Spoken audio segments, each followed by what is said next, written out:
Baik,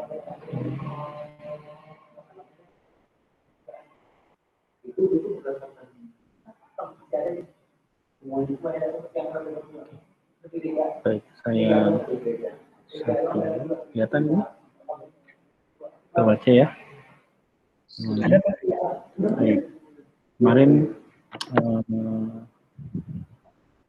kita membahas terkait dengan bagaimana kita mengidentifikasi tema atau topik penelitian ya dengan menggunakan tools Fishbone. Kemarin juga hari Sabtu, Pasca Ilkom menyelenggarakan workshop begitu melalui webinar, ya, webinar, tapi ada workshopnya juga, ya, terutama tentang bagaimana menggunakan tools-tools yang berkaitan dengan pengelolaan knowledge ya, pengelolaan knowledge. Jadi bisa apa namanya, bisa kita manfaatkan gitu. Baik.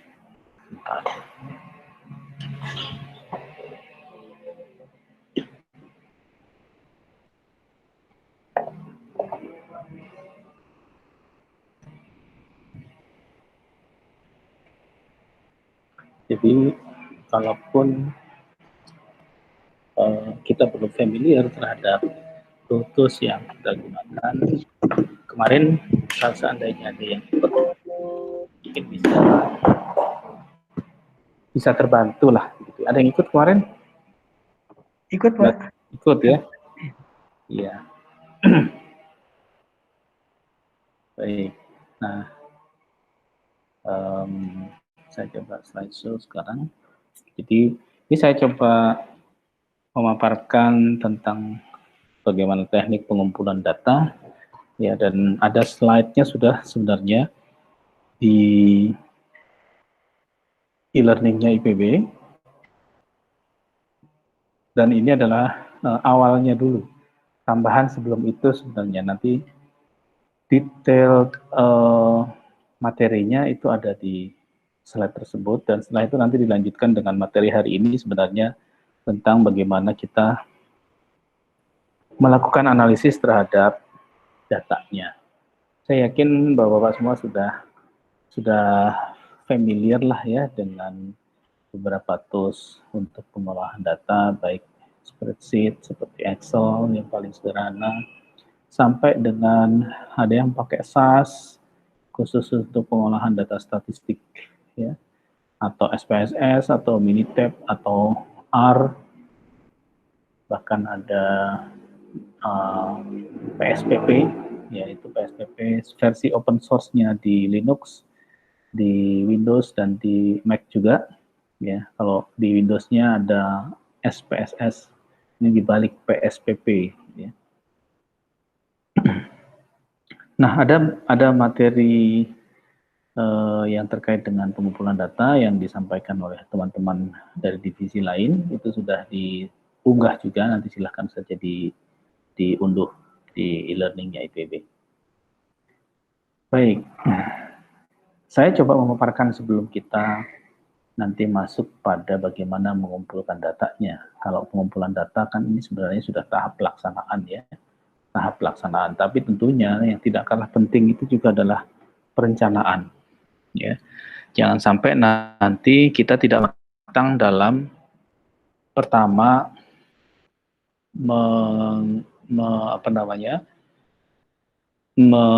mencari data sumbernya, ya. Kemudian pada saat pengambilan metodenya seperti apa, ya, sampai nanti kita di lapangan itu tekniknya bagaimana dalam melakukan pengambilan data, itu juga hal yang paling penting ya di dalam kita mengumpulkan data. Nah, data yang banyak digunakan di dalam penelitian tentunya bisa berupa data primer, ya, artinya kita langsung mengambil data di lapangan pada saat kita butuhkan, ya, kemudian kita koleksi, ya, kita olah, kita analisis, kemudian kita deskripsikan, hasilnya seperti apa untuk lebih bisa menyediakan yang data kita gunakan itu menjadi sebuah informasi yang bermanfaat ya. Kemudian ada juga data sekunder. Ya, data sekunder, data yang sudah pernah diambil oleh pihak lain, ya bukan kita sendiri sebagai peneliti. Apakah itu bersumber dari data lapangan, ataukah data internet, atau data pengumpulan lainnya, ya, yang bisa kita dapatkan sekarang banyak sekali. Kita bisa ke lembaga-lembaga penyedia data maupun di internet, ya. Di internet juga cukup banyak. Sekarang kita lihat dulu etika dalam penelitian. Ya. Yang jelas kita harus menghormati martabat, baik martabat kita sebagai seorang peneliti maupun pihak lain yang menjadi target ya penelitian kita. Jangan sampai nanti merasa terzolimi, merasa terhina, merasa apalagi sampai menyinggung sara begitu ya. Nah ini sangat sangat dijaga sekali etika ini. Makanya biasanya ada ethical issues ya ketika kita sebelum mengambil data.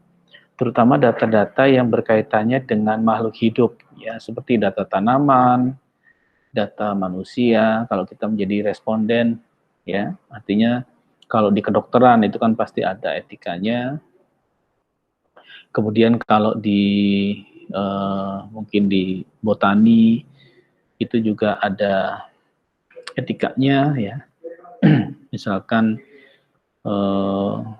sumber tanaman di mana varietasnya itu atau spesiesnya itu adalah hal-hal yang memang sangat dilindungi dan langka. Nah ini tentunya perlu beberapa hal kaitannya dengan etik ya, izin kepada pihak-pihak tertentu. Apalagi ini sampai dibawa keluar ya, misalkan dari kita sekolah di luar negeri atau kita sekolah di dalam negeri, tapi salah satu promotor kita dari luar, kemudian kita juga menganalisisnya di tempat mereka di luar, misalkan gitu karena di Indonesia tidak tersedia. Nah maka ada hal-hal yang harus kita patuhi di situ, karena ini dalam rangka memproteksi baik kekayaan lokal, ya, kekayaan lokal, kemudian ada kearifan lokal dan juga untuk memproteksi budaya kita. Yang jelas itu, jadi penelitian itu harus menjunjung ini. Kemudian azas kebermanfaatan ya. Ya sebisa mungkin kan inginnya penelitian kita itu bisa dimanfaatkan oleh orang lain. Ya bukan hanya oleh kita. Kalau saya akan sangat bangga, akan sangat bahagia kalau jurnal saya itu petani pun bisa bacanya dengan mudah gitu ya. Ya, di samping memang kita mengejar target selaku profesi akademik ya, peneliti ya untuk karir kita. Tetapi yang paling membanggakan dan membahagiakan itu adalah kalau tulisan-tulisan kita itu dapat dibaca dengan mudah oleh para petani, nelayan, ya, pedagang-pedagang di pasar misalkan begitu ya. Kalau yang kaitannya dengan strategi pemasaran sehingga mereka bisa meningkatkan marketingnya, daya jualnya itu akan sangat bahagia sekali bagi kita yang memang seorang peneliti. Kemudian berkeadilan ya. Jadi dalam melakukan penelitian kita hendaknya memiliki hak yang sama, hak dan kewajiban yang sama ya di dalam kita melakukan penelitian. Kemudian informed consent ya, subjek penelitian itu harus menyatakan kesediaannya ketika mengikuti. Kemudian aspek kerahasiaan ya, aspek kerahasiaan jika memang ini adalah hal-hal yang tidak boleh diketahui oleh atau dimanfaatkan terutama datanya ya, maka kita tidak boleh menyebarluaskan itu. Jadi kita harus perhatikan sebelum kita melakukan pengumpulan data. Nah biasanya di luar negeri itu para promotor dan kampus itu mengevaluasi proposal kita sebenarnya ya. Kalau di situ ada penggunaan data, di mana data itu terkait dengan pihak luar, terkait dengan SARA, terkait dengan manusia, terkait dengan objek-objek vital yang memang dilindungi keberadaannya dan keberlangsungan hidupnya, maka mereka akan menguji itu dulu, ya, sampai mengeluarkan izin ini layak untuk bisa digunakan. Kemudian ketika dalam pengumpulan data ada yang bersifat rahasia begitu. Jadi terutama ini kaitannya misalkan kalau kita melakukan wawancara yang terkait dengan, sebagai contoh misalkan kalau kita hanya ingin mengumpulkan data terkait dengan seberapa besar ya literasi ICT masyarakat di Indonesia ya, saat ini terhadap misalkan undang-undang penggunaan media online, media sosial. Nah, itu mungkin tidak terlalu rigid ya, tapi kalau terkait dengan hal-hal yang lebih sifatnya pribadi atau SARA atau kaitannya dengan kepentingan budaya di masyarakat lokal, ini juga mungkin harus kita kita lindungi atau kita harus berhati-hati. Kalau tidak, kita akan kena undang-undang yang bisa menjerat kita ke dalam ranah hukum. Yang jelas, kita sebagai peneliti itu tidak boleh berbohong. Ya, salah boleh, tapi bohong tidak boleh, gitu ya. Jangan sampai kita merekayasa data yang memang seharusnya mengatakan A, terus kita menginginkan sebenarnya harusnya B, akhirnya dibunyikannya menjadi B. Ya. Kemudian hindari yang bersifat pribadi, jangan menyinggung harga diri. Kalau memang ini kaitannya dengan pihak lain, nanti ya tidak boleh memaksa. Apalagi kalau nanti Bapak melakukan survei ya. Ini dari semuanya ini Pak Hidayat, Pak Misi, Pak Riki, dan Pak Bondan, ada yang kaitannya dengan manusia nggak nanti penelitiannya? Saya enggak, Pak, sepertinya. Nggak ada ya? Maksudnya ininya Pak, apa? Instrumennya? Ya, instrumennya ada yang melibatkan manusia atau tidak, pihak lain atau tidak gitu ya. Atau misalkan alam juga. Ini kan ada yang kemarin yang Pak Hidayat ya, yang kaitannya dengan urban ya, urban farming ya. Riki, Pak. Oh Pak Riki. Saya, ya, Pak Heru. Riki. Nah itu kan nanti kan kaitannya dengan lingkungan di sekitar kita gitu ya. Iya. Nah itu apakah kita mengubah, kayak misalkan begini, kemarin Pak Ian saya minta untuk, karena kebetulan beliau juga orang Bali, jadi saya minta kaitannya dengan urban sistemnya itu bisa nggak Pak diadopsi Subak Pak di Bali gitu ya. Kan pasti karena satu-satunya wilayah di Indonesia yang sampai sekarang masih bertahan model irigasinya adalah, model pertaniannya adalah Subak, dan itu masih sangat dilindungi di mereka ya, baik dari adat maupun dari pemerintah di daerahnya masing-masing. Sehingga itu bisa diadopsi juga dalam mekanisme sistemnya. Nah, kalau kita terbalik, mengubah Subak yang mereka beratus tahun yang lalu mungkin ya, sudah diimplementasikan, nah ini kan pasti akan terjadi pertentangan begitu ya, karena itu kearifan lokal juga.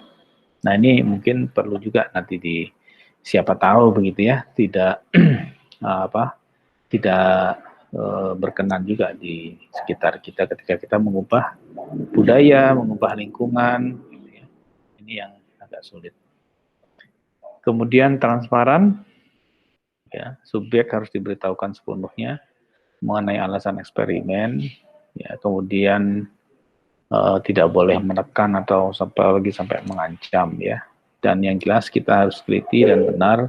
Makanya dari sekarang itu kita harus benar-benar merencanakan datanya, kalau memang diperlukan data seperti apa yang mau kita ambil, di mana, bagaimana cara mengolahnya, kemudian apa yang harus saya keluarkan dan kita gunakan sebagai data penelitian, sehingga yang tidak perlu itu bisa disingkirkan atau disisihkan. Nah, ini alur alur penelitian sebenarnya ya. Jadi tahapan-tahapannya ya kita kan masih di, ini bukan fishbone sebenarnya ya, nanti saya ubah saja lah. Ini kita, oh ini dengan fishbone modelnya ya. Jadi kita tentukan dulu resource apa yang kita gunakan ya. Dan pada saat sampai dengan pertemuan sekarang itu kita sampai di sini sebenarnya. Ya. Sampai di sini, dan nanti kalau kita datanya sudah punya, kemudian kita bisa analisis, kita bisa melakukan tahap berikutnya ya. Dan di sini sebenarnya ini sudah bisa kita mulai untuk membuat artikel. Kita sudah bisa mulai menulis ya. Kalau udah di tahap ini sebenarnya. Ya, karena kita sudah ada yang didapatkan di sini. Ya. Jadi nanti dari sisi data, akuisisinya seperti apa, ya. Nanti untuk kepentingan apakah kita basisnya adalah kualitatif atau kuantitatif, ya. Kemudian nanti kita lakukan praproses. Setelah itu kita bisa gunakan metode analisisnya, ya, apakah kualitatif atau kuantitatif. Kemudian apakah bisa keduanya, ya kalau memang dimungkinkan, tapi kalau tidak ya bisa kita pilihkan salah satu metode saja ya. Dan biasanya rata-rata orang teknik itu kan lebih banyak kepada kuantitatif ya dibandingkan kualitatif, karena orang-orang teknik, matematik ya, engineer itu suka sekali ngolah data dan paling apa namanya merasa tertantang dan menarik kalau misalkan ada datanya, ya. Bukan hanya sekedar deskripsi. Kemudian ini kita interpretasikan, ya syukur-syukur bisa dari model yang kita buat itu bisa memprediksi, ya bisa memprediksi masa depan ya. Jadi apa yang belum kita lakukan itu bisa diprediksi dengan model tertentu yang memang model itu diperuntukkan untuk hal tersebut. Baru bagaimana setelah kita sudah tahu apa yang kita dapat, bagaimana mengolahnya, kemudian kita deskripsikan, tinggal kita menyajikan. Ya, menyajikan dalam bentuk infografik kalau bisa. Ya. Ini biasanya kalau kita ingin membuat orang menarik, kita bisa sajikan dalam bentuk yang yang cukup menarik dan masuk secara logika. Ya, atau biasanya kalau orang-orang manajemen bilangnya adalah infografik. Ya, infografik di mana nanti info-info itu kita sajikan dalam bentuk menarik tetapi juga bisa kita jelaskan secara kualitatif maupun kuantitatif. Ya, apa yang kita berikan. Jadi dari hasil ini. Ya, dan ini juga sebagai bukti bahwa hipotesis kita nanti seperti apa. Kan kita di sini di awal ketika kita sudah membuat proposal, kita punya hipotesis ya terhadap penelitian kita. Nah, ini dibuktikan nggak di sini? Ya, setelah itu konklusi ya, state of finding, ini providing result ya. Kemudian bukan providing, ini benar. State of proving, ya, proving result, state of reaching research objective or goals, ya. Kemudian syukur-syukur kita bisa mendapatkan apa yang kita inginkan dari penelitian kita berupa novelty, hal-hal baru yang mungkin bisa kita temui di dalam program doktor. Ya, dan semuanya ini tentunya untuk memecahkan masalah yang kita identifikasi sebelumnya. Ya, jadi ini sebenarnya proses ya, dan hampir semuanya akan mengikuti ini. Nah, di dalam sistem flow itu biasanya sebuah sistem itu terbagi atas 3 kelompok, 3 kategori: input, proses, output. Ya. Dalam pengambilan data berarti input, ya. Dan di sini pasti ada data source ya, sebelum masuk ke dalam sebuah proses. Nah, data inputnya ini bisa macam-macam. Ya, nanti bisa kita inputkan secara manual langsung, bisa kita dapat dari alam, ya, ditangkap dari alam dengan menggunakan sensor, bisa dengan cara kita mencari ya data primer maupun data sekunder. Nah, biasanya di dalam sebuah sistem ini saya ambil dari software engineering, jadi problem solving and system development cycle. Ya, ketika kita mendesain sebuah sistem, dalam hal ini adalah penelitian, maka hal-hal yang biasa kita lakukan ya kira-kira seperti ini. Ini saya ambil dari mata kuliah topik dalam pertanian cerdas ya. Jadi nanti kita indikan. Jadi ada problem, kemudian kita analisis, kita formulasikan di sini, kemudian formulasinya kita masukkan ke dalam sebuah komputasi, kita tes ya, apakah dengan tools yang sudah ada maupun kita buatkan prototypingnya. Kalau misalkan bisa memecahkan masalah, kita lanjut untuk implementasi sistem kita sampai nanti deployment-nya, maintenance. Kalau yang sudah tidak sejalan dengan perkembangan zaman atau dianggap sudah usang, kita bisa singkirkan, kita redefine lagi, ya kita bisa redefine lagi masalah baru atau masalah yang sudah ada yang memang belum tercapai, ini bisa kita redefine, kemudian kita analisis kembali. Nah, tapi kalau belum solve, maka kita evaluasi, kita redefine lagi.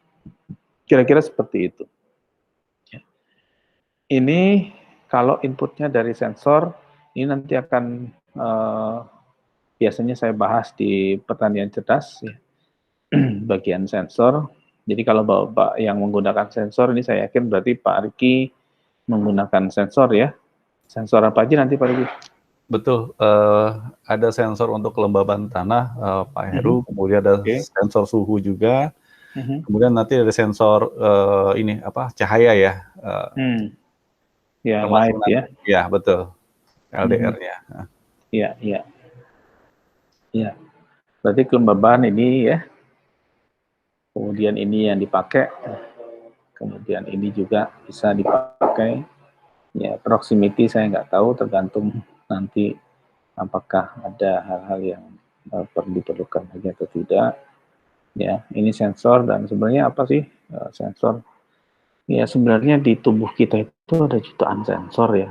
Makanya kalau kita bikin robot, kalau ingin robotnya sempurna seperti manusia ya harus ditanam jutaan. Tapi masalahnya keterbatasannya adalah, oke, bisa nggak kita bikin benda paling besar sebesar manusia, tapi bisa ditempelkan jutaan sensor? Ya kan? Ini kan tubuh kita ini banyak sekali sensor ya. Makanya kita bisa mengantisipasi berbagai situasi di sekitar kita. Ya kalau di peralatan sekarang kan paling hanya berapa sensor. Rencana Pak Riki mau ditanam di lahannya berapa sensor? Minimal kemungkinan antara 4 atau 5 Pak Heru sensornya. Itu per tipe sensor atau semua sensor? Untuk per semua sensor rencananya. Jadi satu objek nanti ada beberapa sensor antara 4 sampai 5 tadi yang coba kita pasang. Oke. Itu luas lahannya berapa, Pak? Untuk penampang yang kemarin kita coba itu untuk penampang panjangnya 50 dengan lebarnya 30 cm untuk satu objeknya. Oke, terus nanti rencananya kalau implementasi realnya seberapa besar? Jadi betul tadi kata Pak Heru, sensor ini kan untuk proses pengumpulan data. Jadi kita akan coba pelajari proses data yang ada. Nanti akan mencari sebuah literatur kira-kira role yang di mana bisa mendapatkan data yang harus disesuaikan. Jadi yang kata Pak Heru mungkin ini masih sistem kontrol, tapi dari data-data inilah yang kita akan coba analisis, kita akan coba lakukan sebuah prediksi ya kemungkinan ada sebuah pengetahuan baru ke depannya, Pak Heru. Ya, maksud saya gini, Pak Riki, misalkan kita nih mau membuat sistem pertanian cerdas, punya lahan satu are. Ya, satu are itu 100 meter persegi ya, berarti ya. Nah, kan yang dilibatkan itu nanti sensor kelembaban, sensor apa lagi? Ada sensor untuk ketinggian air itu, Pak Heru. Jadi nanti ada sensor batas itu ya. Itu bisa pakai sensor jarak kalau itu. Ya, betul. Ya. Ultrasonik juga bisa. Ya, sensor jarak. Nah, dan maksud saya terutama yang kelembaban ini, Pak Riki. Jadi kita harus juga melihat apakah kita cukup menggunakan satu sensor kelembaban saja untuk daerah satu are. Apakah kita tancapkan di ujung kanan itu bisa mewakili satu are, misalkan seperti itu. Iya, betul, betul Pak Heru. Jadi memang ini bisa melebihi dari satu sensor, misalnya sensor kelembaban tadi. Jadi nanti kita ukur dari 100 meter persegi, kita akan bagi di beberapa titik yang untuk mewakili titik-titik mana saja dari radius tadi. Jadi ada kemungkinan memang ada nilai yang akan tidak simetris ya. Jadi perlu dikalibrasi. Seperti itu Pak Heru. Iya. Ya, selain kalibrasi, kalau kalibrasi itu kan di awal ya Pak. Iya. Jadi contoh misalkan gini, sensor kelembaban, ya kelembaban misalkan antara Pak Riki mau menggunakan sensor kelembaban, terus Pak Bondan juga misalkan pakai sensor kelembaban, itu bisa jadi keputusannya berbeda. Betul. Ya, kenapa berbeda? Karena cara menentukan lembabnya itu berbeda juga. Ya, ada yang dikalibrasi, ada yang tidak. Kalau dikalibrasi, ya tentunya nanti dia harus bersimulasi dengan data tanah. Ya, tanah itu dibuat kering sampai benar-benar kelembabannya itu tidak ada, ya sampai dengan kadar airnya itu benar-benar zero gitu ya. Iya. Nah, baru kita ukur di situ. Oke, dari sisi kelembabannya ini berarti kelembabannya sekian, tapi ada juga yang nggak perlu kalibrasi, udahlah pokoknya tancap aja begitu. Nah ini pasti kan berbeda, ya. Dan teknik pengeringannya tanah pun itu juga berbeda. Nanti ketika dikasih air itu berapa. Nah kemudian itu kan kalibrasi di awal. Tapi maksud saya ketika nanti sistem itu memutuskan apakah ini harus ditambahkan air atau tidak. Itu kan bisa jadi kalau kita hanya berarti kalau 100 meter persegi itu kan 10 kali 10 lah yang paling mudah. Yeah. Nah kalau misalkan dalam area 10 kali 10 itu hanya ada 2 sensor, misalkan di ujung atas sama di ujung bawah, nah apakah itu mewakili 10 kali 10 meter? Bisa jadi di bagian atas kering, di bagian bawah basah kan gitu ya. Sehingga airnya sebenarnya tidak kering sekali dan juga tidak basah sekali. Sementara misalkan kalau hanya menggunakan satu dan di bagian itu ternyata kering, di bagian lain basah, itu pasti sudah keputusannya oke, disiram air kan gitu. Padahal di tempat lain masih ada basah. Jadi memang perlu kehati-hatian di dalam nanti sensor kita mewakili daerah. Contoh misalkan lagi di rumah kaca misalkan ya. Kita hanya meletakkan satu sensor suhu, itu pun di bagian atas misalkan ya. Nah kalau di bagian atas matahari munculnya dari atas, terus di situ mengindikasikan bahwa suhunya sudah tinggi, padahal di bawah itu masih lembab ya. Nah ini mungkin juga tidak tepat jadinya dalam sebuah sistem kita jadinya untuk mengambil keputusan ya, karena tidak terwakili. Ya tidak terwakili, panas di atas itu mewakili panas di bawahnya juga kan gitu ya. Nah ini juga harus berhati-hati juga di dalam sistem kita. Jadi memang perlu kehati-hatian nanti dalam pengambilan data, kira-kira untuk mewakili penelitian kita menggunakan area luasan sekian kali sekian ya, atau volume sekian kali sekian, itu sudah benar-benar fair tidak ya penentuan perhitungannya, kemudian posisi sensornya, dan ini memang tidak mudah gitu ya, karena kita harus benar-benar hati-hati ya. Jangan sampai contoh misalkan kita tanam di meja, misalkan di rumah kaca, sensornya taruh di bawah. Nah itu sensor tidak akan mengindikasikan bahwa saat itu sedang panas terik ya, karena kenapa? Karena sensornya terlindungi agak lebih dingin kan gitu. Sementara di atas meja itu ada tanaman yang memang terpapar matahari langsung dan terik begitu, sehingga menjadi mati. Sementara sistem tidak mendeteksi itu. Ya, nah ini perlu kehati-hatian di dalam penanganan itu. Makanya dulu di penelitian mahasiswa saya dengan Prof. Gudang, itu kita satu artikel saja bisa kita buat hanya dari mengidentifikasi posisi panas yang ideal itu seperti apa dalam satu ruangan gedung kaca. Kemudian kita menentukan peletakan dari sensornya itu supaya baik dan tepat itu di posisi mana itu sudah jadi artikel sendiri sebenarnya. Ya, itu bisa kita, jadi tidak harus menunggu sistem kita itu sempurna untuk kita treatment. Tapi dengan salah satu aspek itu bisa kita buat. Ya, ini saya skip saja. Ya, ini beberapa sensor ya yang tadi. Ini definisi sensor. Jadi sensor itu ada yang sifatnya aktif, ada yang sifatnya pasif. Nah, ini contoh saja. Ini kemarin saya ambil dari mahasiswa angkatan 2 kalau nggak salah ya, punya Pak Sirojul. Nah, kemudian untuk menganalisisnya itu ada yang kita sebut dengan close examination, ya. Jadi the examination of something in detail in order to understand it better or draw conclusion from it, ya. Ada assessment, jadi bagaimana cara kita menilai dari hasil analisis tadi, examination-nya tadi, kemudian kita menjelaskan datanya. Jadi ini kita bunyikan ya, kita bunyikan dari hasil pengamatan. Kemudian tadi interpretasi, ini bagaimana kita menjelaskan alasan-alasan yang bisa kita jelaskan dari hasil data yang kita gunakan. Ya, efektif data analisis. Ya, ini yang dimaksud dengan analisis dan interpretasi data itu adalah sebuah proses ya, assigning meaning ya to the collected information. Jadi bagaimana kita bisa menyatakan arti ya atau menyatakan informasi yang berguna begitu ya dari hasil data yang kita peroleh.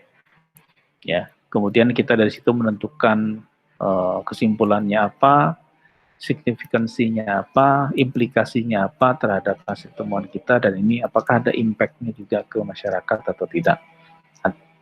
Itu kalau kaitannya dengan ada masyarakat, tapi kalau kaitannya dengan adanya sistem, ya ini akan berimbas kepada sistem atau tidak. Oke, ini paper kita ya, setidaknya ada 3 komponen ini, ya. Jadi ada terdiri dari verbal meaning, ya. Tentunya saya banyak temui misalkan kita menulis nih apakah tugas ataukah tugas akhir, artikel ilmiah dan sebagainya, kita punya data dalam bentuk tabel atau gambar, ya ilustrasi yang mencerminkan sebuah presentasi tertentu. Nah itu kadang-kadang tidak ada verbal meaningnya. Jadi yang kita lakukan itu udah numerikalnya aja kita sajikan, ya. Terus nanti pembaca yang diminta untuk menginterpretasikan sendiri. Nah, alangkah baiknya jika memang kita bisa melakukan interpretasi terhadap data yang kita peroleh. Itu akan sangat membantu, ya, karena tidak semua pembaca ini bisa melakukan itu. Itu yang pertama. Yang kedua, dengan kita melakukan interpretasi, ya, mendeskripsikan apa yang kita peroleh, kemudian interpretasikan, apalagi sampai kita menyajikan bahwa kita menyimpulkan sesuatu itu dari data yang kita peroleh sehingga itu bisa dimengerti, dipahami, kemudian bisa bahkan bermanfaat bagi pihak lain, itu berarti mengindikasikan bahwa kita menguasai penelitian kita. Ya. Nah, ini biasanya yang ditangkap oleh para reviewer maupun nanti audiens pada saat kita ikut seminar, ya. Kemudian di situ ada komponen analisisnya dan interpretasi. Ya. Nah, effective data analysis ini melibatkan keeping your eye on the main research goal, ya, managing the data you gathered, sampai how to draw the meaning and logical conclusion of your paper, gitu, of your data, of your information, of your research. Nah, ini sangat sangat penting di dalam kita melakukan analisis data. ya. Always refer back to the big picture. Ya, jadi apa yang Anda inginkan ini selalu menjadi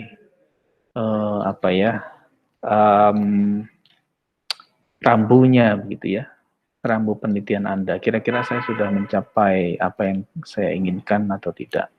Sehingga analisis ya should be approached as a critical, reflective, and iterative process.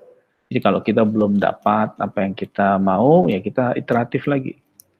Ya, sampai apakah iteratifnya nanti mulai dari awal lagi, ya, kita redefine lagi tools-nya, metodenya, kemudian kita ambil data lagi, atau cukup kita olah dengan menggunakan pendekatan yang lain. Ya.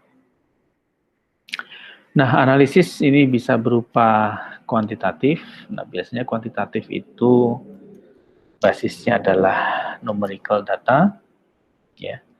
Numerical data, ini biasanya numerical data yang paling banyak digunakan, how to get means of our data, ini represent numerical average of a set of response, ya. Jadi kalau kita punya data, ini kita ambil rata-ratanya, ya. Kemudian standar deviasinya, ini merepresentasikan penyebaran dari data kita di sekitar rata-rata kita, apakah di bawah, ataukah di atas rata-rata, ataukah terlalu jomplang, gitu ya. Nah, jadi kalau misalkan gap-nya terlalu jauh dari rata-rata, standar deviasinya, apakah ini karena keberagamannya yang sangat tinggi? Ya, biasanya kalau beragamnya 0 kan sama persis ya dengan rata-ratanya. Ya, jadi tidak ada penyimpangan. Ya, jadi ini mengindikasikan the degree of consistency dari sebuah data. Ya, kalau semakin beragam, tentunya makin sulit kita mengambil kesimpulan ya. Tapi kalau sudah fokus, mengerucut, itu akan lebih mudah. Ya. Kemudian distribusi frekuensi. Ini menyatakan frekuensi dari setiap data yang kita gunakan. Ada yang suka ini, naratif data, ya. Ini sifatnya adalah analisis kualitatif, ya. Jadi nanti kita mendeskripsikan, ya, tentunya ini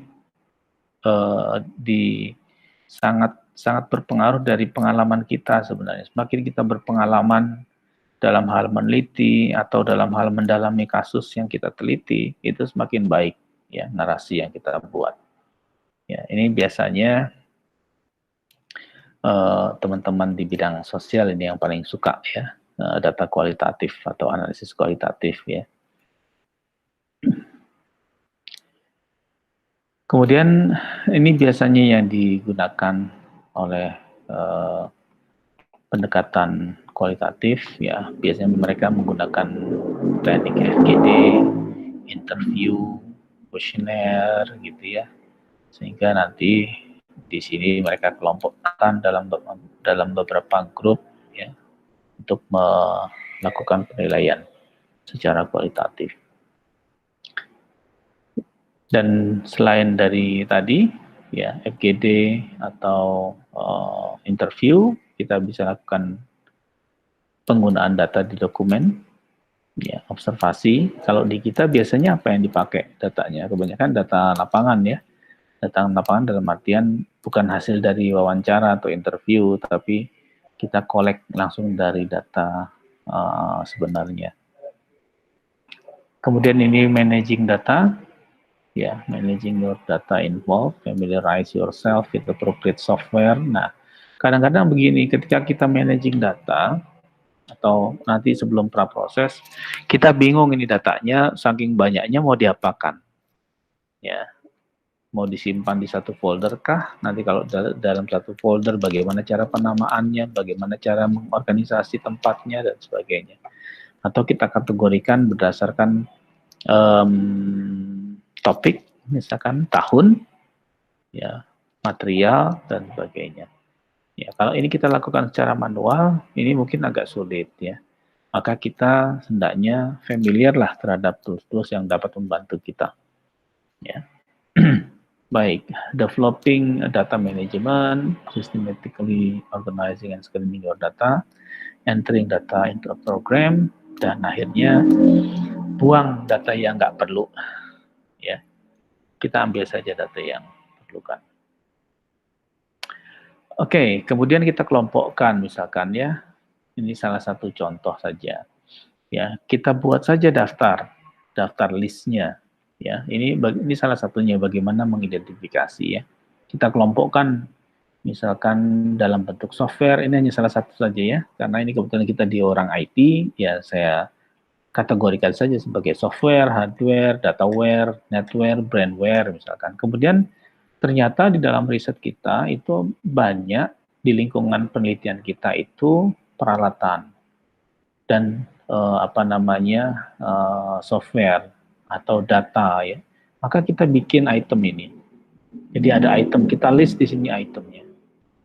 Ini masuk kategori apa? Software kah, hardware kah, dataware kah, netware kah, atau web? Brandware gitu ya. Ya, ini contoh saja, AWK, ini software, Raspberry Pi, ini masuk ke hardware, ya bisa juga nanti netware mungkin, ya kalau kita interconnected ya, tapi memang spesifik Raspberry Pi itu hanya semacam komoditi hardware ya, yang bentuknya sebesar kartu KTP atau kartu ATM. Kemudian weather data, ini masuk kategori software kah? Oh ternyata data misalkan ya. R language itu software dan seterusnya ya. Kita bisa identifikasi dalam bentuk model seperti ini. Sama seperti minggu lalu saya minta Anda semua kan untuk mengumpulkan setidaknya 10 jurnal ya. 10 jurnal kemudian dianalisis. Dianalisis, di review ya. Kemudian dibuat tabel seperti ini. Pengkategorian ya. Cuma di situ kan pengkategoriannya nanti ada author, year of publications, ya, kemudian topics, method, kemudian citation, ya, dan sebagainya. Kemudian ini tipe datanya kita juga harus cek ya. Bagaimana melakukan penyajian terhadap data kuantitatif? Ya, biasanya penyajian dalam bentuk kuantitatif itu umumnya kalau tidak dalam bentuk tabel, ya biasanya dalam bentuk grafik. Ya itu dua tipe itu paling yang sangat familiar untuk diterapkan di dalam presentasi data kuantitatif. Nah yang luput itu biasanya adalah kata-katanya. Bagaimana hasil dari gambar, dari grafik, dari tabel yang kita buat itu supaya bermakna. Ya, bukan hanya sekedar menyajikan data. Ya. Uncovering and discovering themes, ya, the method and logic of qualitative data analysis involved, ya, ini biasanya berkaitan dengan kualitatif. Oke. Ini sekilas tentang persiapan ya, preparation sebelum kita benar-benar mengumpulkan data. Nah, berikutnya saya coba ingin ada dua file sebenarnya yang ingin saya share dan sebenarnya sudah ada di mana? Di e-learning-nya IPB. Oke.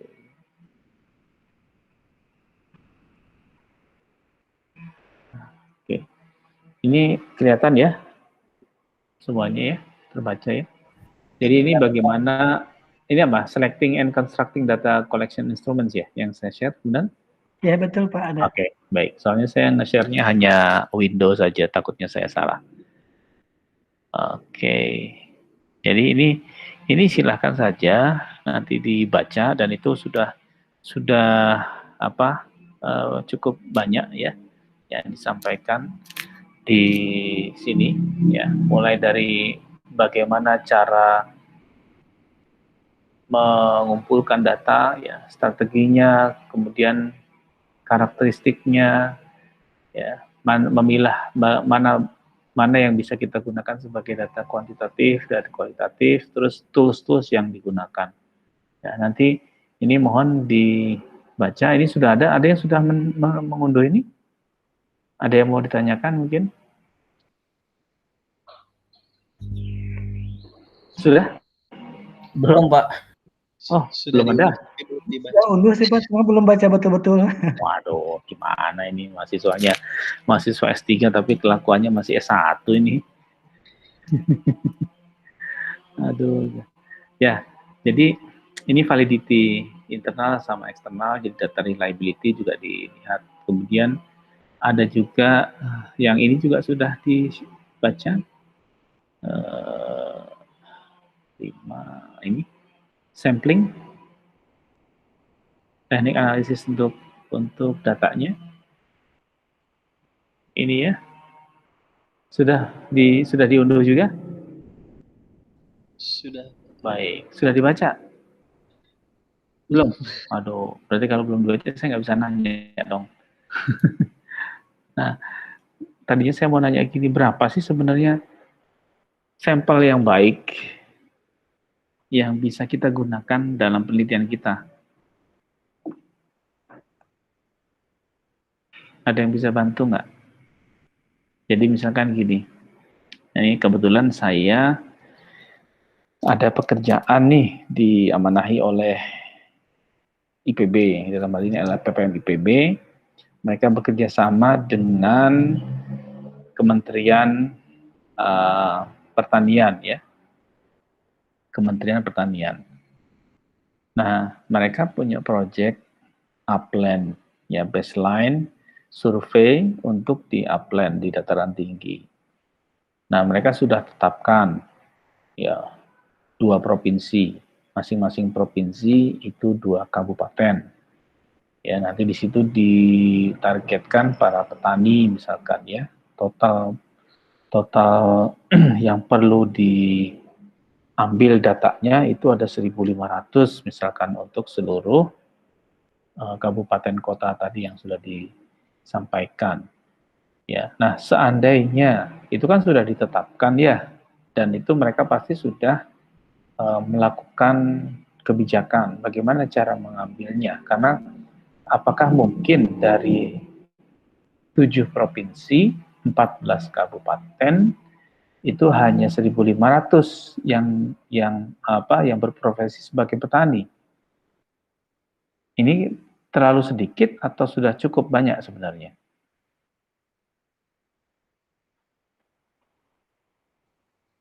(1.500) ini sudah cukup banyak, ya, atau terlalu sedikit kalau kita mewakili 14 kabupaten kota sebagai petani? Boleh saya jawab, Pak? Nah, silakan.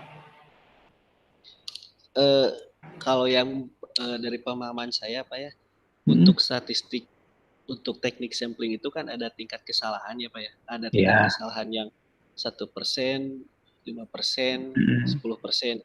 Ya. Nah, kalau misalnya 1.500 ini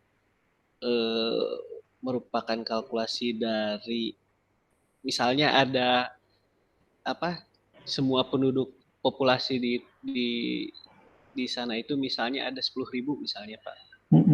Mungkin 1.500 itu masih untuk tingkat kesalahan yang 1% atau 5% itu masih kurang cukup, Pak. Menurut saya gitu, Pak. Kenapa? Terus ini juga, Pak, kan ada sampling itu kan ada namanya snowball gitu, Pak. Nah, jadi kan data yang dibutuhkan itu kan sesuai dengan data yang dibutuhkan. Nah, kalau misalnya 1.500 ini akan menghasilkan data yang yang sudah cukup dibutuhkan, berarti sudah cukup, Pak, gitu. Kalau misalnya masih belum cukup, berarti harus ditambah lagi gitu, Pak, datanya. Ya. Baik. Bagaimana cara mengevaluasi cukup atau tidaknya? cara evaluasinya. Kita menyatakan itu cukup atau tidak.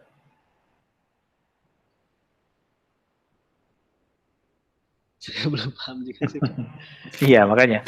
Jadi kita menentukan sampel itu cukup atau tidak, ya, itu seperti apa. Kemudian mengevaluasinya bagaimana. Nah, itu di teknik-teknik sampling itu memang ada. Jadi memang constraint.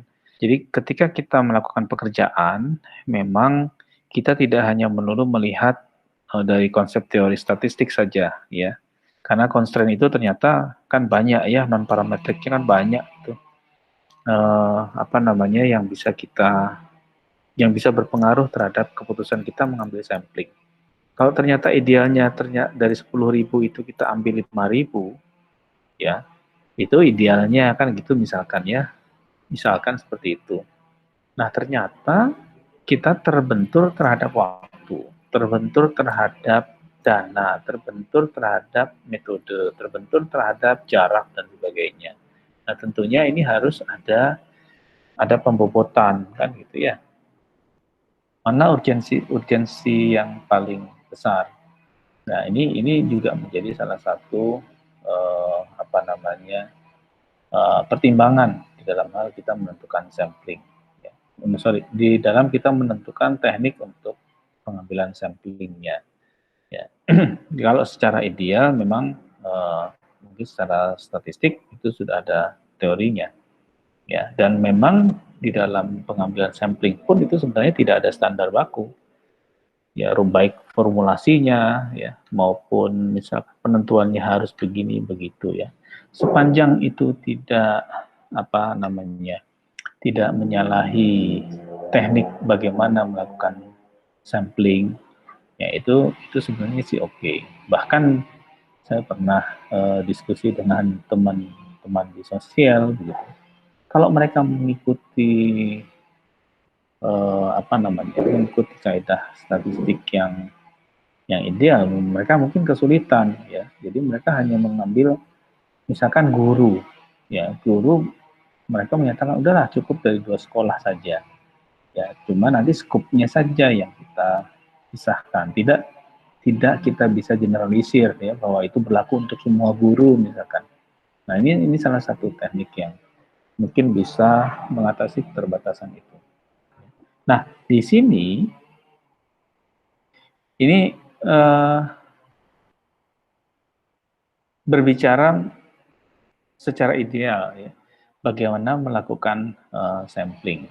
Ya nanti silahkan ini dibaca saja. Ini alasan kenapa kita menggunakan sampling. Ya mungkin kita sama-sama tahu ya kalau kita menggunakan sampling. Bayangkan misalkan quick count kalau pakai data real itu pasti akan sama dengan KPU nanti waktunya yang dibutuhkan kan gitu.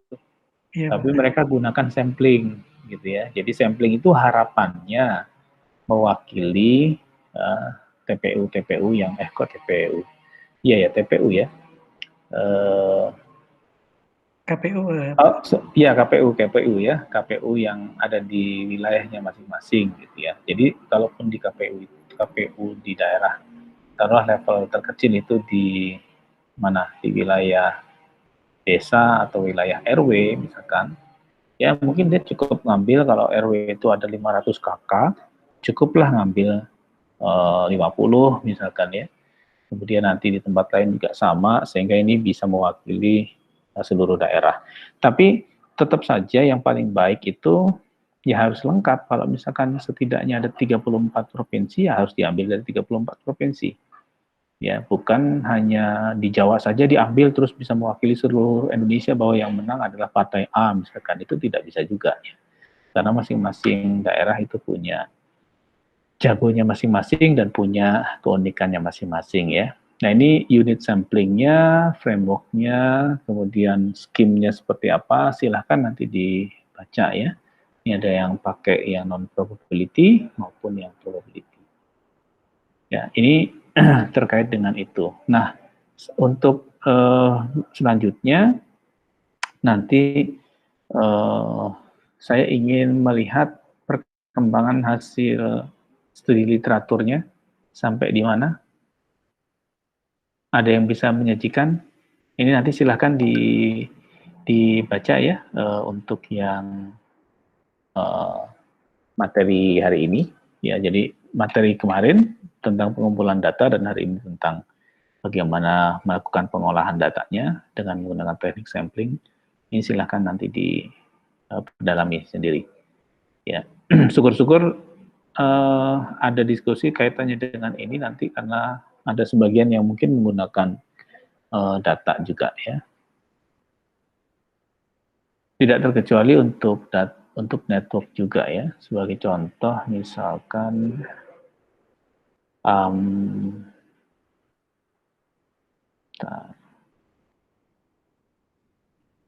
oke, ini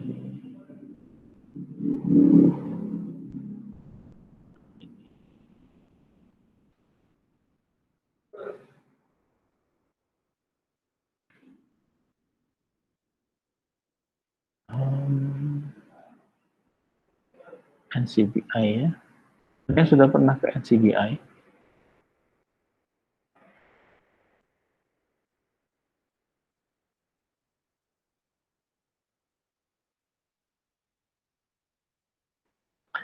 Ada yang pernah ke NCBI? Di sini ada yang penelitiannya terkait dengan network atau benar-benar NCC? Ya ada kayaknya. Saya enggak, Pak. Ya, makanya Pak Hidayat enggak, Pak Misi enggak, Pak Bondan? Mungkin enggak terlalu ini, Pak. Apa sih penelitiannya kemarin jadinya? Ini kualitas bahan pakan, Pak.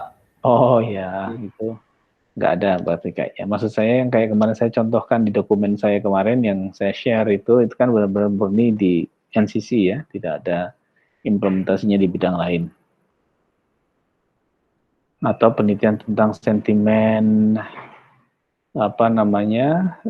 pengguna internet misalkan ya, itu mungkin bisa kita ambil bidang NCC, cukup NCC saja mungkin ya.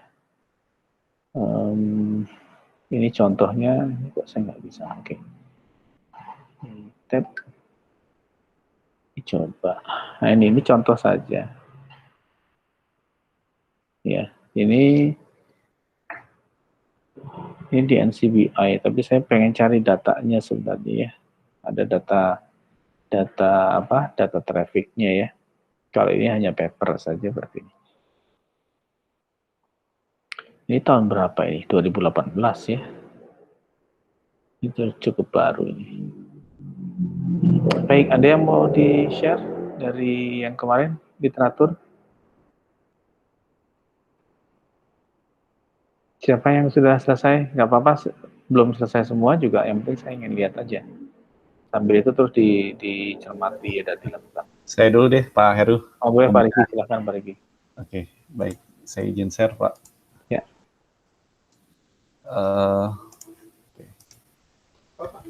Ini Pak Heru, saya udah dapat beberapa paper publikasi dari tahun paling 2018 ya. Nah, jadi misalkan ini ada paper, autornya ada si Guo Qiang Ren ya dan kawan-kawan, ada sekitar 7 penulis. Ini dari ScienceDirect, judul title-nya adalah Agriculture Robotic Research Applicable to Poultry Production, review. Jadi paper dia ini ceritanya membandingkan dari beberapa robotik untuk pertanaman smart farming. Nah, jadi di sini ada skupnya intelligence automasi dengan robotik. Lalu keuntungannya dia menggunakan sebuah model dengan mobile robotic platform. Namun kalau ada kekurangan, kalau menurut pribadi yang saya coba baca, di sini dia tidak menceritakan secara spesifik dari beberapa kajian-kajian literatur, sehingga dia hanya memberikan sebuah informasi yang tidak spesifik, mana yang lebih baik, mana yang tidak. Itu sempat saya baca. Kemudian ada output level detailnya.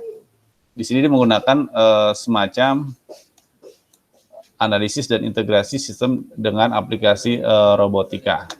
Lalu dia tidak ada deteksi, apakah deteksi tepi atau seperti apa, dan saya lihat juga tidak menggunakan metode algoritma seperti machine learning. Dia hanya menggunakan sebuah robot Scopus Poultry Safe dalam untuk kasus pada sebuah membersihkan kandang unggas secara mandiri. Jadi ini beberapa paper Pak Heru yang coba saya identifikasikan. Kemudian itu sih Pak Heru yang baru saya coba baca, Pak. Papernya banyak didapat, cuman memang membacanya ini nggak cukup sekali ya, bisa berkali-kali, dan kadang saya juga nggak menemukan apa ya yang ditampilkan di paper ini. Itu Pak Heru yang mungkin sedikit perjuangan yang harus dicari masalahnya nih. Terima kasih Pak Heru. Oke, terima kasih Pak Riki. Ya, jadi apa namanya? Ya memang tidak mudah ya untuk mereview paper gitu ya, apalagi sampai kita benar-benar mengkritik ya, apa namanya paper yang kita baca ya.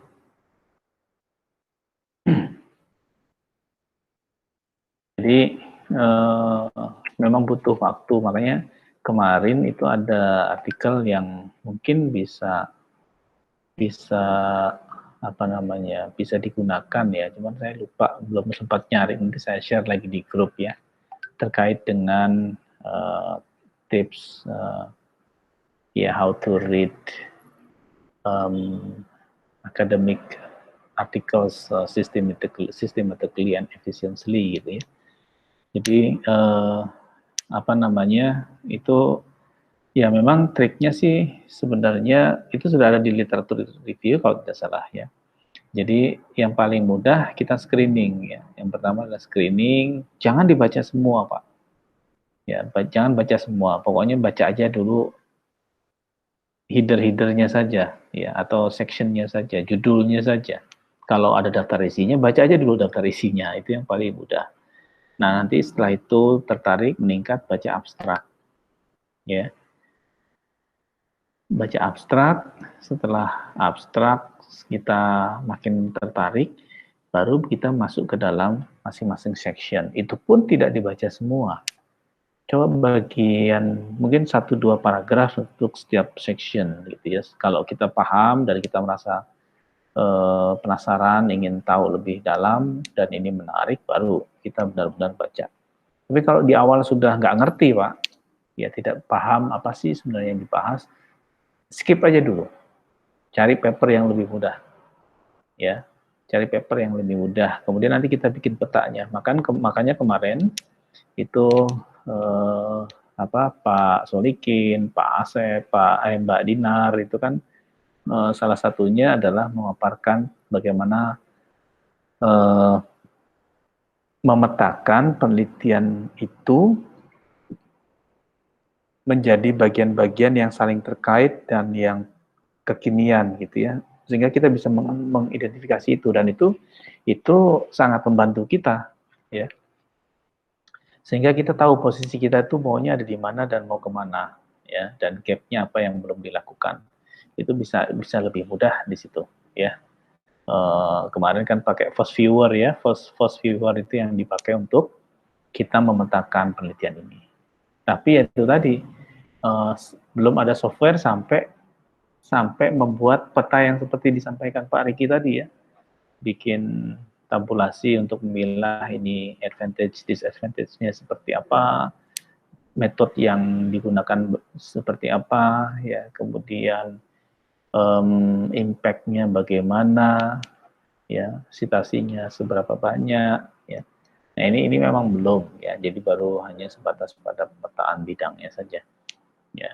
Sudah ada yang mencoba itu, kalau yang ikut kemarin ya, mencoba sampai menggunakan Fast Viewer ya, mulai dari apa namanya, publish and perish ya, itu bagaimana kita bisa mengkolek judul-judul atau tema-tema artikel, terus ketertarikan kita dengan artikel itu seperti apa. Nah itu kan baru hanya mengidentifikasi saja ya, belum sampai melakukan review seperti yang dilakukan Pak Riki tadi. Ya, kalau bisa sampai ke situ lebih enak lagi. Cuman kan itu yang melakukan mesin ya, jadi kita sendiri jadi nggak bisa paham kalau udah dibuat seperti itu. minimal apa yang dilakukan Pak Riki itu bisa kelihatan lah nanti petanya seperti apa. Oke, ada lagi? Sedikit Pak Heru, mungkin. Ya, silakan. Jadi mungkin tolong diarahkan Pak, ini teknik yang mungkin saya coba lakukan dalam bagaimana sih membaca paper. Memang tadi jujur Pak, kesulitannya ini apa yang dibahas di paper ini, kadang-kadang nggak mengerti bahasanya. Jadi biasanya saya mencari namanya field establishment-nya. Misalkan yang difokuskan di riset di paper ini apa sih? Misalnya tadi tentang Internet of Things. Berarti yang saya baca ada sebuah potensi dari sensor nirkabel untuk IoT di bidang pertanian. Jadi itu saya coba petakan. Jadi ruang lingkup di riset paper ini tentang sensor. Lalu saya coba cari problemnya. Jadi masalah dari paper ini dia menceritakan bagaimana proses peningkatan konsumsi atau tanaman pangan yang ada di dunia ini, yang dimana lahan agriculture itu yang sangat terbatas, sehingga bagaimana proses solusinya dia melakukan sebuah penelitian untuk memantau, memonitoring atau mengambil sebuah informasi terkait dengan proses status tanaman. Lalu saya coba cari di evaluasi, kira-kira penerapan dari kondisi tadi dengan aplikasi IoT itu bisa menjawab tidak. Ternyata dia menceritakan ada sebuah aplikasi tentang AI. Memang di sini saya tidak menemukan sebuah proses pengujian AI-nya ada di mana. Jadi inilah yang saya masukkan sebagai mungkin kekurangan, tapi ya saya juga nggak enak juga ya, karena ini masuk Q3 atau Q2, tapi saya bisa, padahal saya juga belum bisa masuk ke situ. Lalu saya lihat kontribusinya, kontribusi dan mungkin ada rekomendasi dari yang diarahkan si penulis tadi. Jadi itu sih Pak Heru yang mungkin saya coba share sedikit, kalau memang ada yang kurang atau salah, mungkin bisa dibimbing Pak dalam membaca paper. Seperti itu Pak. Iya, baik. Terus untuk mendapatkan gap-nya itu sebenarnya kita bisa lihat dari future works-nya Pak. Oke. Ya, jadi kan bisa jadi ada keinginan atau target dari peneliti itu untuk melakukan atau mau meneliti sesuatu. Ya, tetapi mungkin belum selesai. Nah, belum selesai itu biasanya dituangkan di bagian akhir setelah conclusion itu. Ya, atau future works-nya lah ya.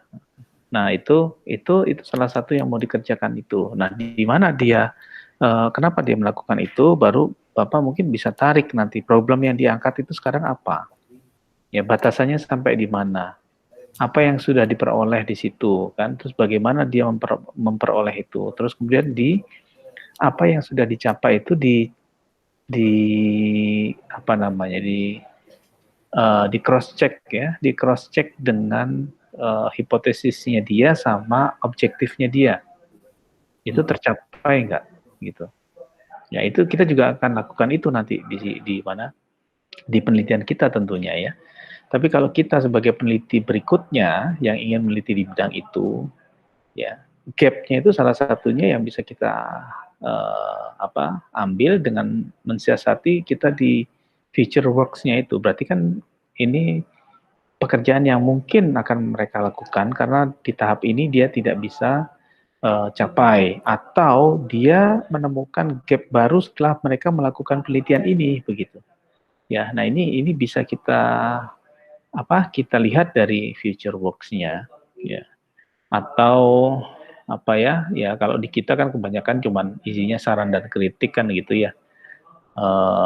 Setelah kesimpulan atau simpulan itu kan di bagian terakhir itu biasanya suka ada saran dan kritik gitu ya, atau saran dan yang lain gitu.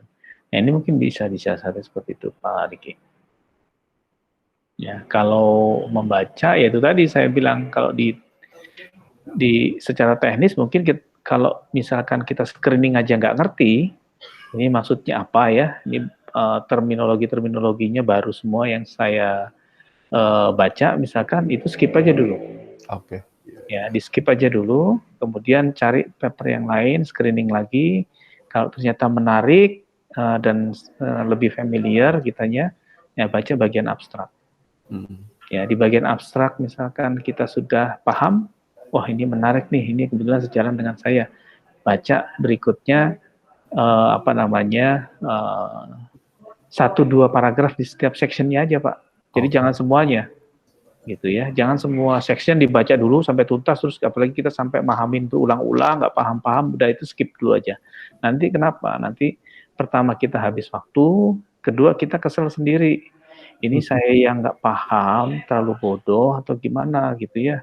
Sehingga ini jadi kita bikin gundah, kita jadi down gitu kan.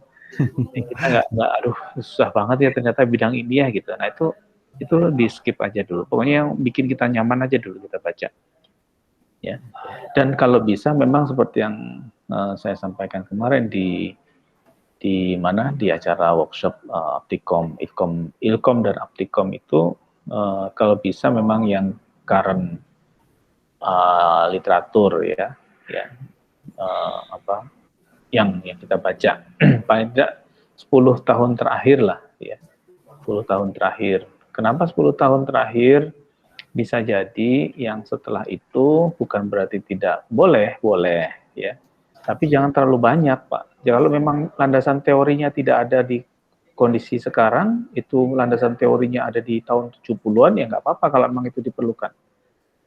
Ya, sebagai landasan teori, tapi sebagai temuan-temuan sebaiknya yang terkini, karena yang terkini itu pasti membahas tahun-tahun sebelumnya, kan begitu. Ya, kalau kita menggunakan literatur yang lama, bisa jadi ada gap antara literatur yang kita gunakan sampai proses tahun yang sekarang gitu. Nah ini apa yang menurut kita bisa jadi kita menganggap bahwa penelitian kita novelty ada novelty-nya, ternyata itu sudah ditemukan di antara missing years tadi ya. Kalau misalkan paling lama paling baru kita menggunakan tahun 2000, berarti kan ini ada gap 20 tahun nih, dari 2000 sampai 2021 ya. Nah, terus kita punya ide, ini baru nih, bisa jadi ide itu sudah ditemukan di 2011 misalkan ya. Nah, baca seperti itu. Kira-kira seperti itu Pak Riki, mungkin bisa disiasati ya. Saya juga masih terus mengupgrade ya bagaimana tips untuk membaca. Yang paling mudah itu sebenarnya diskusi, ya. Yang paling mudah itu diskusi, diskusi dengan teman, ya, teman sejawat, gitu ya. Apalagi kita sering ikut-ikut conference, ya, seminar, ya, conference, seminar, atau diskusi keilmuan, ya, diskusi keilmuan. Nah ini apa namanya? Itu lebih mudah kita untuk mencari apa namanya gap ya, gap research. Karena bisa jadi kita sebaliknya. Oke, ada lagi yang lain? Boleh Pak saya Pak? Ya, silakan Pak Misi. Ini diteruskan ya sambil jalan ya. Iya. Sudah terlihat Pak? Sudah? Sudah. Di sini saya mengumpulkan beberapa paper Pak. Karena saya kan terkait dengan digital forensik, kemarin sudah dibuat fishbone-nya, kemudian ada beberapa komponen yang perlu dicari papernya. Nah, untuk paper yang saya review kali ini fokusnya ke mobile forensik, Pak. Jadi forensik untuk yang mobile, entah itu di Android ataupun iOS ataupun Windows. Nah, untuk paper yang sudah saya review ini ya masih sebatas baca cepat, Pak. Jadi hasil-hasilnya juga mungkin belum optimal. Nah, sini ada yang pertama ada Kat, penulisnya Kat dengan judul Android Forensic Interpretation of Timestamps. Jadi objeknya ini melakukan timestamp pada smartphone. Jadi kan biasanya kalau investigasi itu kan ada diperlukan metadata waktu setiap datanya itu gitu. Nah, di sini CAT sendiri melakukan penelitian, objek penelitiannya itu terkait dengan timestamp pada smartphone. Nah, tool yang digunakan yaitu SQLite. Nah, untuk kelebihan yang menurut saya pribadi ini dapat menganalisa waktu. Jadi ini bisa membantu investigator untuk melihat waktu. Nah, yang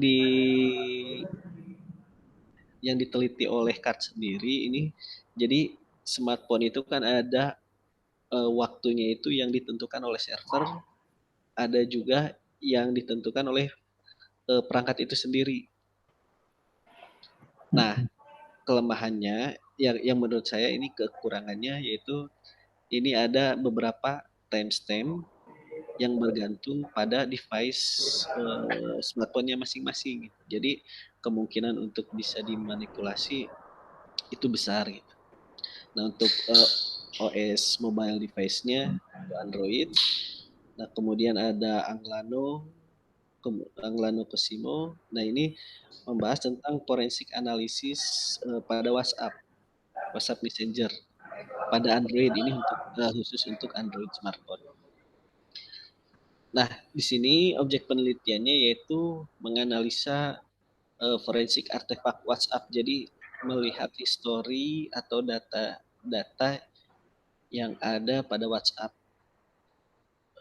chat history, kemudian video ataupun gambar yang dikirimkan via WhatsApp. Nah, untuk toolnya sendiri itu pakai Oxygen, FTK Imager, SQLite. Kemudian kelebihannya ini dapat mengakuisisi semua data WhatsApp. Nah, tapi kekurangannya ini hanya data WhatsApp yang ada pada database smartphone, bukan pada cloud. Kan ada data-data smartphone atau data-data WhatsApp yang tersimpan di cloud. Jadi yang dilakukan oleh Anglano Cosimo ini yaitu pada data-data yang tersimpan pada database. Kemudian ada Dokwang, ini terkait dengan forensically sound adversary model. Jadi ini membuat model akuisisi dan analisa perangkat mobil. Nah, ini khusus ke cloud. Jadi kelebihannya ini ada model untuk akuisisi data cloud. Nah, untuk ini masih di Android saja karena iOS itu terkenal dengan fiturnya. Jadi yang diteliti Indo dan kawan-kawan itu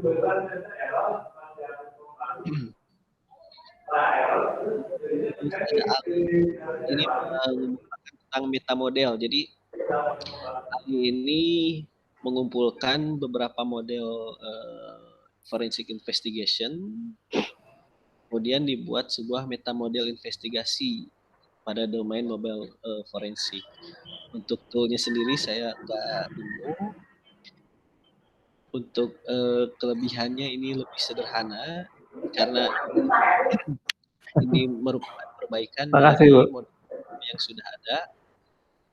Nah, tapi meta model ini belum diterapkan pada suatu kasus. Jadi belum bisa dibilang belum teruji gitu karena tidak dipakai untuk belum diimplementasikan pada sebuah kasus.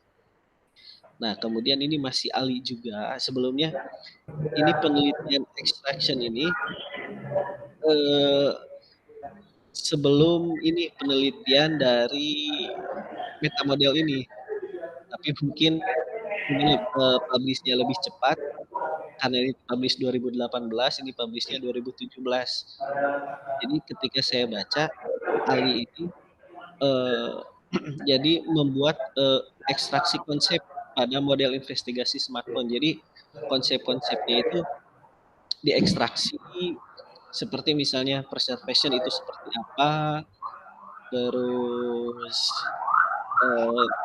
terminologi atau definisi yang ada di model investigasi itu seperti apa. Nah, di sini diekstraksi. Nah, baru setelah ekstraksi ini, baru muncul ini metamodel, Pak. Mungkin karena publish-nya ini duluan, jadi kelihatannya yang ini dulu, tapi sebenarnya yang ini dulu, Pak, yang ekstraksi. Padahal penulisnya sama ya? Iya, penulisnya sama, Pak. Terus advantage-nya pengelompokan proses sehingga menjadi basis pengetahuan. Nah, jadi tadi konsep-konsep yang ada di investigasi mobile forensik itu dikelompokkan prosesnya sehingga menjadi basis pengetahuan. Nah, untuk kekurangannya ini belum menjadi model utuh, tapi di sini udah jadi model, sudah jadi meta model. Terus ini masih banyak Pak diterusin atau gimana? Ya boleh, udah cukup sih. Jadi satu yang saya cermati, di sini belum muncul metodenya seperti apa ya. Misalkan pendekatannya untuk model mereka itu bagaimana menyimpulkan data-datanya sehingga memenuhi atau mencapai tujuan penelitian mereka, itu belum ada saya lihat di sini ya. Kemudian mungkin algoritmenya apa yang dipakai, itu justru yang penting. Ya, itu yang penting. Jadi itu mohon ditambahkan ya. Jadi algoritmenya, pendekatan metodenya bagaimana. Ya, itu terus kalaupun memang misalkan ada, ini kan sebenarnya objeknya sudah ada ya. Nah, ini bisa dilengkapi dengan itu Pak Misi. Ya, supaya biar kelihatan gitu. Sehingga nanti kan kita bisa juga menggunakan, bisa jadi menggunakan model yang sama tapi dengan pendekatan kita yang kita definisikan sendiri.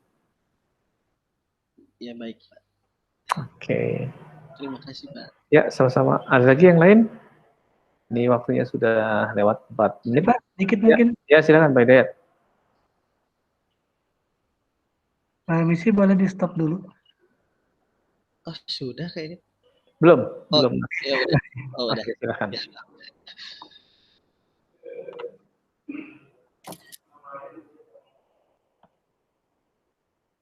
Baik. Mungkin kalau yang di list ini baru satu sih Pak. Cuma kalau untuk papernya memang sudah beberapa listnya sebetulnya. Memang dipilih-pilih kira-kira yang nanti digunakan yang mana gitu sekaligus untuk yang riset ini. Cuma kalau sampel yang ini Pak ada satu yang sudah dibaca betul-betul, itu tentang ini yang solving the optimal path planning of a mobile robot using improved learning. Hanya memang saya masih pakai bahasa Inggris semuanya Pak, dengan harapan nantinya nanti ada sisi yang bahasa Indonesianya, nanti kalau buat paper nggak terlalu sulit gitu tadinya. Kalau dari sisi ininya dia risetnya hasilnya itu dibandingkan dengan metodenya yang digunakan. Sebentar, maaf, ini diambil dari jurnalnya. Kemudian metode yang digunakan di paper ini ada improved learning.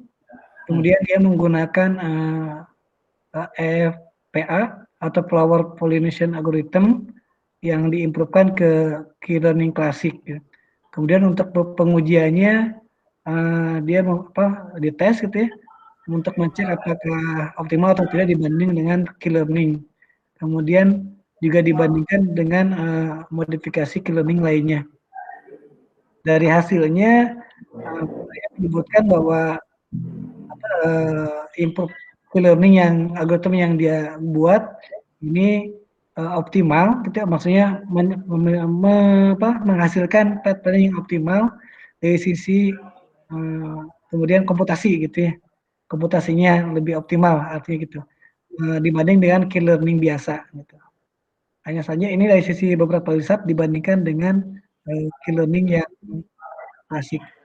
Kalau dibaca dari yang keuntungannya, ini paper ini dari sisi komputasinya lebih pendek dibanding atau lebih cepat dibanding dengan key learning klasik yang notabene lebih lama gitu.